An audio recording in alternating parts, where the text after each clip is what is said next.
সাহেব, আপনার ৮০ টাকা হয়েছে। আরে বাচ্চা, আমাদের থেকে টাকা নিবি তুই? তোকে কি জানা নেই আমরা কে? সাহেব, আমার দাদি অসুস্থ, টাকা তো আমি নেবই। তোর সাহস কি করে হলো আমাদের কাছে টাকা চাওয়ার? আমাদের থেকে টাকা নিবি তুই? চল, তোকে জেলে ভরে দিই। আরে, এই ভিডিও কে ভাইরাল করে দিল? এখন তো আমাদের চাকরি গেল। এখন কে বাঁচাবে আমাদের? কলকাতার বড় বাজারের ভিড়ভাট্টাপূর্ণ রাস্তায় একটি ছোট রিকশা ধীরে ধীরে এগিয়ে চলছিল। এই রিকশাটি চালাচ্ছিল কেবল 10 বছরের এক রোগা পাতলা ছেলে আকাশ। তার ছোট ছোট হাত রিকশার ভারী প্যাডেল খুব কষ্টে সামলাচ্ছিল। আজ সন্ধ্যায় 3 জন পুলিশ সদস্য তার থেকে জোর করে 500 টাকা ছিনিয়ে নিয়েছিল এবং তাকে এত বুড়িভাবে পিটিয়েছিল যে তার শরীরে কালশিটে দাগ পড়ে গিয়েছিল। কিন্তু কে জানত যে এই সেই বাচ্চা যাকে সুপ্রিম কোর্টের সবচেয়ে সম্মানিত বিচারক রাহুল কুমার গত 8 বছর ধরে কেঁদে কেঁদে খুঁজছেন। যখন এই সত্য সামনে এলো, তখন সেই পুলিশদের প্রাণ অষ্টাগত হলো। তারা কাঁপানো গলায় বলল, এখন ওপরবালাই আমাদের বাঁচাতে পারেন। বৃষ্টির ফোঁটা রিকশার ছোট ত্রিপালের ওপর পড়ছিল। আকাশ তার পুরনো ঝুড়িতে রাখা 50 টাকা দেখে চিন্তিত ছিল। সন্ধ্যা 6টা বেজে গিয়েছিল এবং এখনও পর্যন্ত সে কেবল 3 জন যাত্রী বহন করেছিল। তার ছেঁড়া কাপড় বৃষ্টিতে ভিজে গিয়েছিল, কিন্তু সে হার মানতে রাজি ছিল না। রিকশা চাই সাহেব, রিকশা চাই, সে তার দুর্বল গলায় বারবার চিৎকার করছিল। রাস্তায় যাতায়াত করা মানুষ তাকে দেখে মুখ ফিরিয়ে নিচ্ছিল। কারও সেই ছোট বাচ্চাটির পরোয়া ছিল না যে তার অসুস্থ দাদির ওষুধের জন্য রিকশা চালাচ্ছিল। রেড লাইটে আকাশের রিকশা থেমেছিল যখন 3 জন পুলিশের নজরে সে পড়ল। প্রধান পুলিশ হেড কনস্টেবল বিকাশ শর্মা তার 2 সঙ্গী কনস্টেবল সঞ্জয় এবং কনস্টেবল অনিলের সাথে পানের দোকানের পাশে দাঁড়িয়েছিল। তাদের উর্দিতে বৃষ্টির ফোঁটা চকচক করছিল, কিন্তু তাদের চোখে ছিল শয়তানি আর চেহারায় ছিল নিষ্ঠুরতা। দেখো, এই ছোট বাচ্চা রিকশা চালাচ্ছে, কেননা এর থেকে বিনামূল্যে সাওয়ারি করে নি?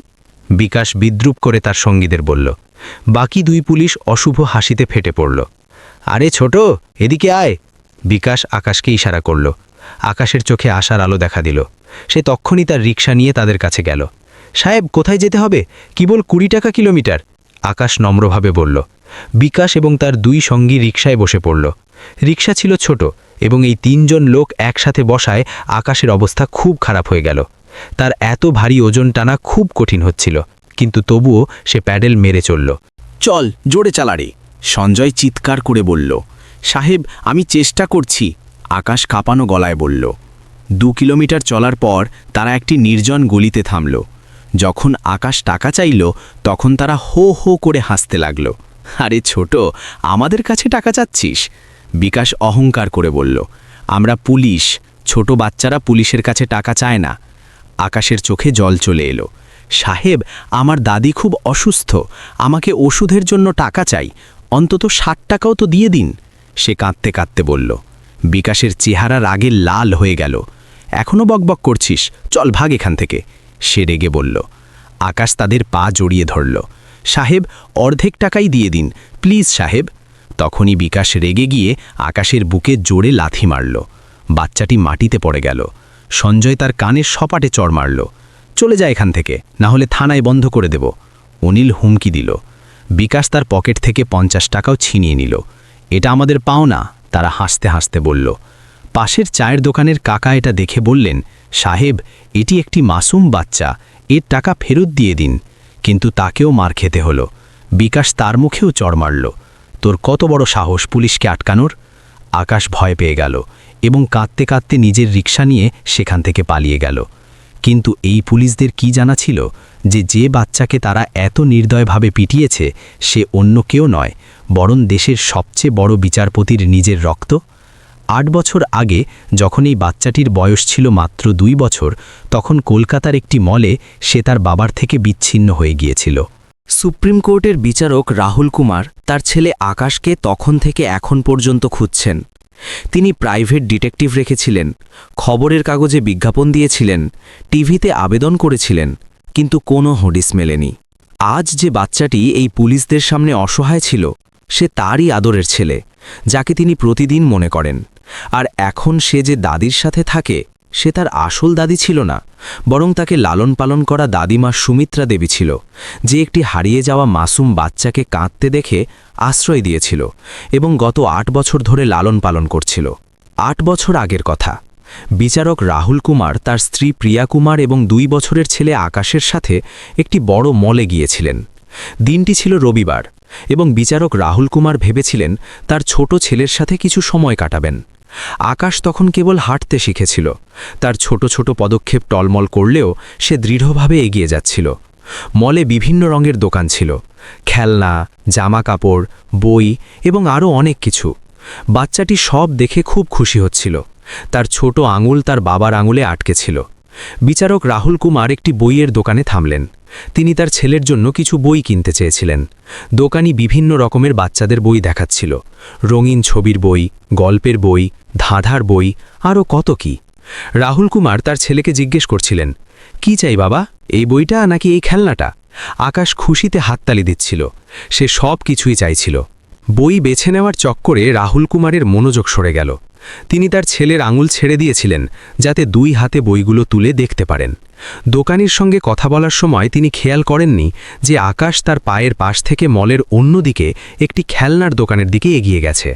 সেখানে বড় বড় টেডি বিয়ার রাখা ছিল, যা দেখে বাচ্চাটি সেদিকে আকৃষ্ট হল। 2 বছরের মাসুম বাচ্চা ধীরে ধীরে তার বাবার থেকে দূরে চলে গেল। রাহুল কুমার তখনও বই দেখছিলেন। তিনি ভাবলেন বাচ্চাটি পাশেই আছে। বাবা, এই বইটা কেমন?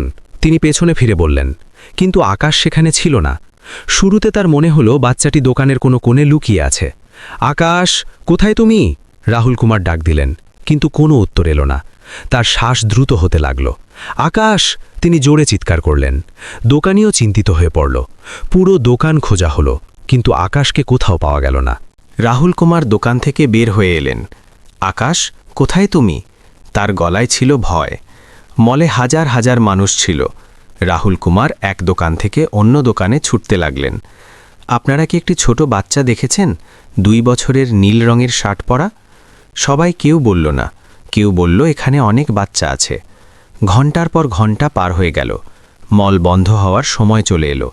রাহুল কুমার কাঁদছিলেন। তিনি প্রতিটি গলি, প্রতিটি কোণ খুঁজছিলেন। পুলিশকে খবর দিলেন, কিন্তু আকাশ নিখোঁজ ছিল। ওদিকে 2 বছরের আকাশ খেলনার দোকানে পৌঁছে গিয়েছিল। খেলনার দোকানের মালিক সুনিতাজি দেখলেন একটি ছোট বাচ্চা একা ঘুরছে। আকাশ শুধু কাঁদছিল। সুনিতাজি আশপাশে কাউকে দেখতে পেলেন না। মল বন্ধ হওয়ার সময় হয়ে গেল। পাশের এক চা বিক্রেতা বৃদ্ধা সুমিত্রা দেবী এটা দেখলেন। তাকে সবাই দাদিমা ডাকত। সুমিত্রা দেবী আকাশকে দেখে দয়া অনুভব করলেন। তার নিজের কোনো সন্তান ছিল না। তিনি আকাশকে সেই রাতের জন্য নিজের বাড়িতে নিয়ে গেলেন। রাহুল কুমারও তার ছেলেকে খোঁজার জন্য সব চেষ্টা চালিয়ে যাচ্ছিলেন, কিন্তু দুর্ভাগ্যবশত একে অপরের হদিশ পেলেন না। বছর পার হয়ে গেল। আকাশ বড় হতে লাগল। 3 বছর, 4 বছর, 5 বছর। সুমিত্রা দেবী তাকে খুব মায়া দিয়ে বড় করলেন। আকাশও দাদিমাকে খুব ভালোবাসত। যখন আকাশের বয়স 10 হলো, তখন সুমিত্রা দেবীর শরীর খারাপ হতে লাগল। আকাশ সিদ্ধান্ত নিল সে কাজ করবে। সে এক রিকশাওয়ালার থেকে পুরনো রিকশা নিল এবং যাত্রী বহন করতে শুরু করল। যা আয় হতো তা দিয়ে সে সুমিত্রা দেবীর ওষুধের টাকা জোগাত। কিন্তু আজ যা ঘটেছিল তা আকাশের জন্য সবচেয়ে খারাপ দিন ছিল। পুলিশরা তাকে খুব পিটিয়েছিল এবং টাকাও কেড়ে নিয়েছিল। যখন পুলিশ আকাশকে মারছিল, তখন সেই গলিতে অমিত ভার্মা নামের একজন সাংবাদিক পুরো ঘটনা রেকর্ড করছিল। সে এটি সোশ্যাল মিডিয়ায় আপলোড করে দিল। ভিডিও আপলোড হতেই তোড়পাড় সৃষ্টি হল। কয়েক মিনিটের মধ্যে হাজার হাজার মানুষ ভিডিওটি দেখল। পুরো দেশে এটি ভাইরাল হয়ে গেল। সুপ্রিম কোর্টের বিচারক রাহুল কুমার তার চেম্বারে একটি ফাইল পড়ছিলেন, যখন তার স্টাফ তাকে এই ভিডিওটি দেখালো। ভিডিও দেখে রাহুল কুমারের রক্ত গরম হয়ে গেল। কিন্তু যখন তিনি সুমিত্রা দেবীর কথা শুনলেন যে এই বাচ্চাটি মলে পাওয়া গিয়েছিল, তখন তার পায়ের নিচ থেকে মাটি সরে গেল। রাহুল কুমার বুঝতে পারলেন এটি তার হারিয়ে যাওয়া ছেলে হতে পারে। তিনি সাথে সাথে তার টিমকে পাঠালেন। আকাশ এবং সুমিত্রা দেবীকে হাসপাতালে নিয়ে যাওয়া হলো। রাহুল কুমারের টিম আকাশের শরীরের জন্মদাগ দেখে নিশ্চিত হল যে এটিই রাহুল কুমারের ছেলে। রাহুল কুমার এবং তার স্ত্রী হাসপাতালে পৌঁছে আকাশকে জড়িয়ে ধরে কাঁদতে লাগলেন। তারা সুমিত্রা দেবীকেও নিজেদের পরিবারের অংশ করে নিলেন। ওদিকে আদালতে সেই 3 পুলিশের বিচার শুরু হলো। ভিডিও প্রমাণ হিসেবে থাকায় বিচারক তাদের দোষী সাব্যস্ত করলেন। হেড কনস্টেবল বিকাশ শর্মাকে 2 বছরের জেল এবং বাকি দুজনকে 1 বছরের জেলের সাজা দেওয়া হলো। সেই সাথে তাদের উপর জরিমানাও করা হলো। মানুষ এই বিচারে খুব খুশি হলো। আকাশ তার বাবা মাকে ফিরে পেল এবং সেই পুলিশদেরও তাদের কর্মের ফল ভোগ করতে হলো। প্রিয় বন্ধুরা, গল্পটি ভালো লাগলে লাইক, কমেন্ট, শেয়ার করে দাও এবং আরও আকর্ষণীয় নতুন নতুন ভিডিও পেতে আমাদের চ্যানেল মুস্কান ভয়েসকে সাবস্ক্রাইব করে দাও। দেখা হবে পরে ভিডিওতে। ধন্যবাদ সবাইকে।